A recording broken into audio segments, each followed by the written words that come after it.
A few moments later. Hello guys, welcome back to my channel. Ngayon guys ay pag-uusapan natin kung paano mag-renew ng UWA natin. Ngayon kasi guys mas pinadali na ng gobyerno through online kung paano tayo mag-renew ng UWA natin. Okay guys, please watch this full video.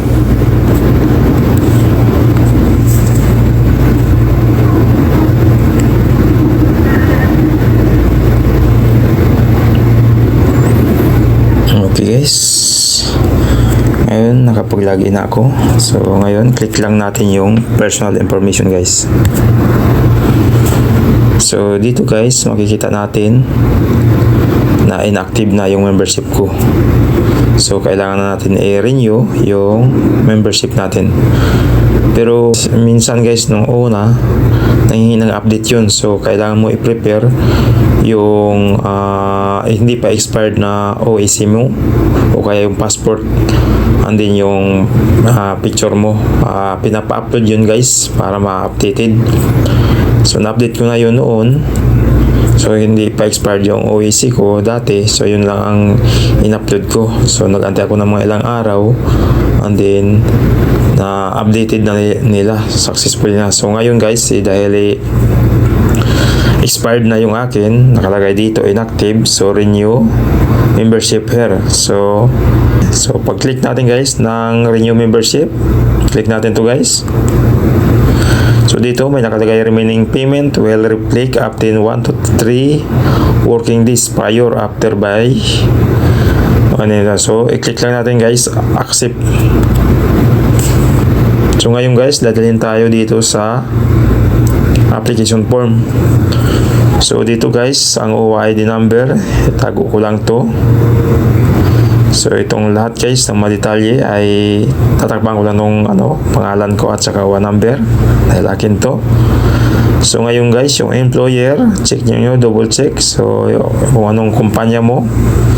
So dito naman guys sa contract duration, kailangan natin pindutin to. And then mag-appear dito guys, siyempre pipiliin natin yung 24 months or for 2 years. Okay, so yung position guys, technician naman yung position ko. Okay na to, hindi ko na babaguhin. So yung job site guys, click natin tong select job site. So ngayon dahil ako na ay nasa Saudi guys, hanapin natin yung Saudi Arabia.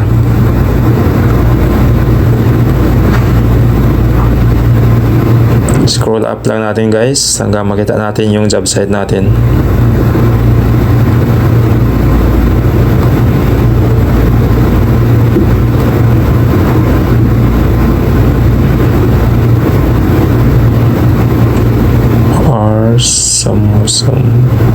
So nandito ko sa Saudi Arabia, click lang natin to guys. So pagkatapos natin guys mapildapan guys,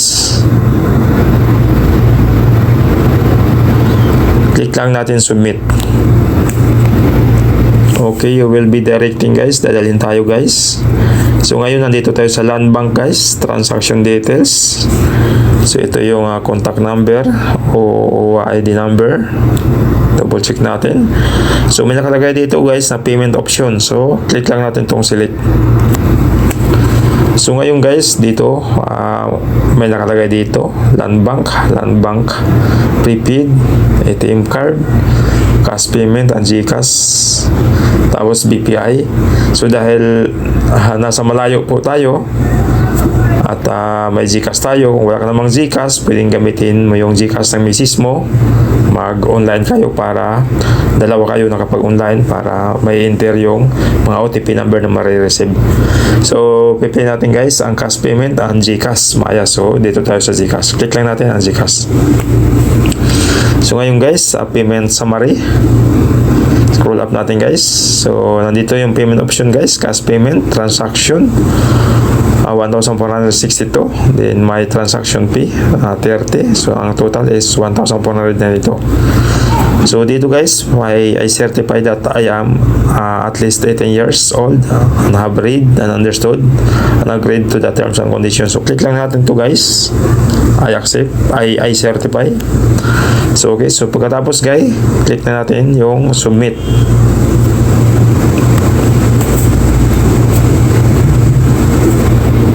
Okay, ngayon dadalhin tayo guys dito sa PH payment gateway guys. So choose payment method. So mayroon dito guys mobile, over the counter, GCash, Maya, Api, GrabPay. So nandito click proceed to pay with your mobile. So nandito yung guys yung mga detalye. Basahan natin. So nandito to lahat. Ito yung babayaran natin. So siyempre guys, pipili natin ito yung GCash dahil mas pinadali na ngayon guys. So GCash. Okay, pag click natin yung GCash guys, naka-check na. Then scroll down tayo. Click natin itong proceed. So dito nakalagay the page payment method. Are you sure you want to proceed? Click lang natin guys yung okay. So nandito na tayo guys. Okay, antayin lang natin guys. So nandito na. So merchant payment 1,490, login to pay with GCash. So i-enter lang natin guys yung GCash natin guys. GCash number natin.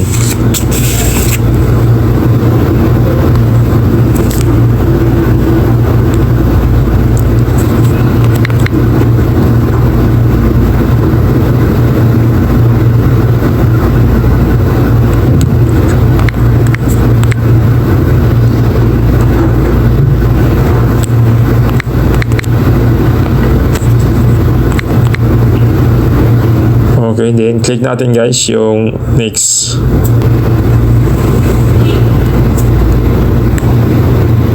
Okay guys, then makaka-receive tayo ng OTP natin. Enter lang natin guys yung number guys na na-receive natin sa OTP.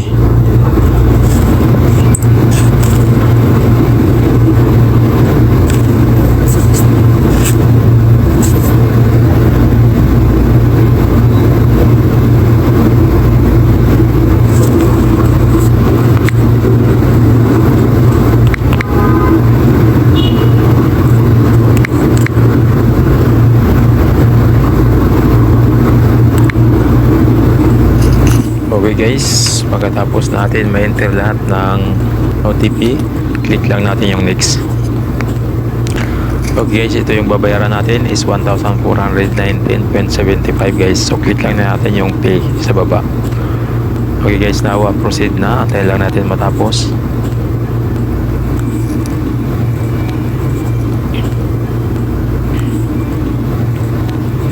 Okay guys, now sabi payment result naka-check na, so successfully na tayo nakapagbayad.